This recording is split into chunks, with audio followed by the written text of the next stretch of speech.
Very good afternoon, all of the BSc second year students. Once again, I welcome all of you to the online lecture. In last lecture, we have learned about the deviation from Beer's law. In today's lecture, we are going to learn about the relationship between absorbance and concentration, as well as nature of molar absorptivity and absorbance. So let's begin with the topic, that is relationship between absorbance and concentration. The relationship between absorbance and concentration is defined by the Lambert-Beer's law. Beer's law states that the absorbance of light absorbing matter in water is directly proportional to its concentration, expressed by the following equation. So that is what the absorption is directly proportional to the concentration, which is given as A is equal to epsilon into B into C, where A is the what? Absorbance, and epsilon is the molar extinction coefficient, B is nothing but length, or we can write is epsilon LC, also L in place of B. So epsilon into B into C, or epsilon into L into C.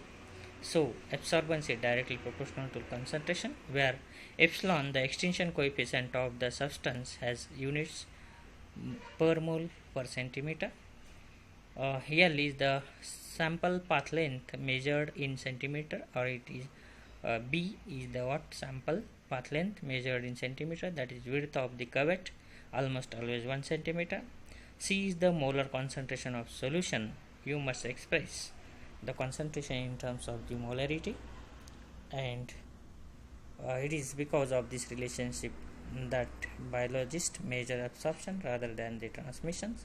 Then the relationship between that absorption and the absorbance and the concentration gives another relationship, that is the Lambert-Beer's law can be used to calculate the concentration of the solution, and its extinction coefficient is known.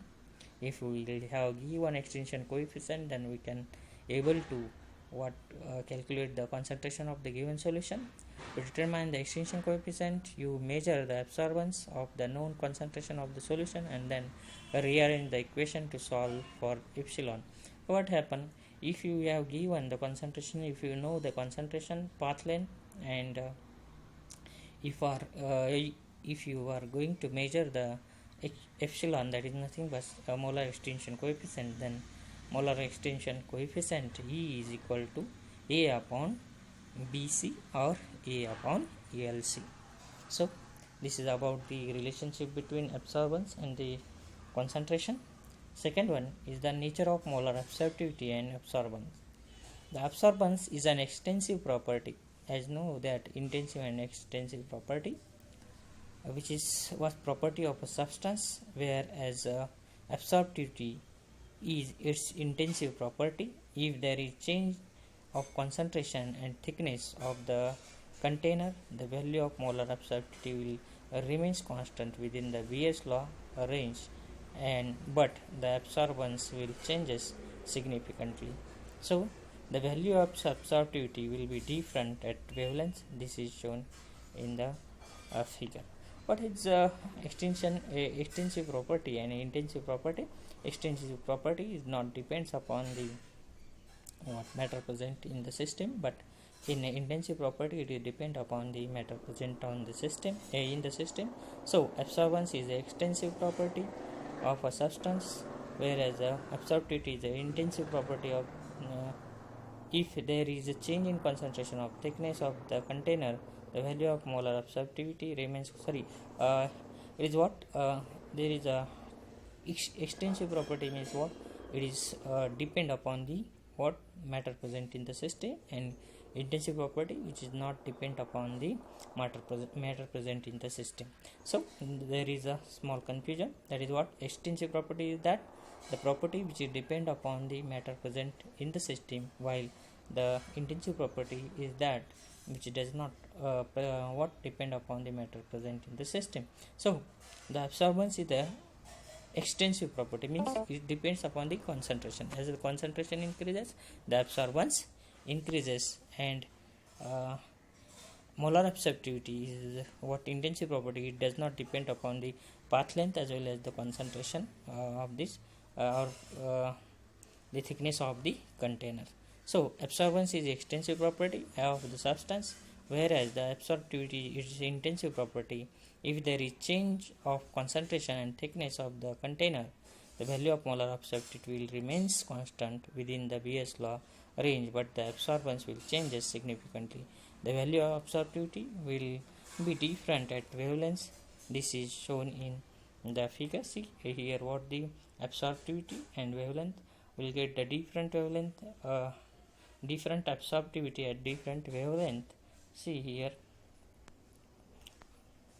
what we are going to, I'm trying to show how absorptivity is affected by means of the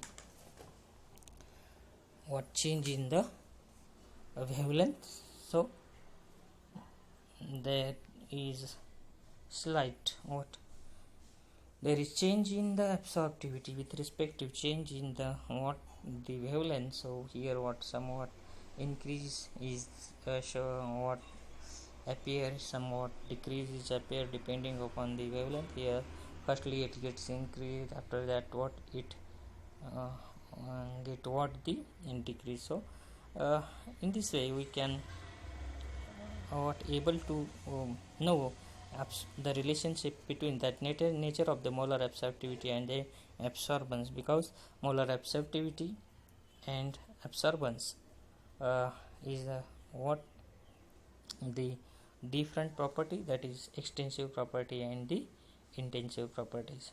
So absorptivity is the intensive property, whereas the absorptivity and its intensive property, and absorbance is what the extensive property. So absorptivity is not depend upon the what the matter present in the system, that is nothing but concentration, but absorbance depend upon the concentration. So from this figure it is also evident that why monochromatic radiation is used in the spectrophotometry and colorimetry. Similarly absorbance also varies with the wavelength. So absorbance varies with wavelength, so we use the monochromatic light, not the polychromatic lights. So this is about the what the topic, that is a relationship between absorbance and molar absorbance and concentration, as well as the nature of molar absorptivity and absorbance.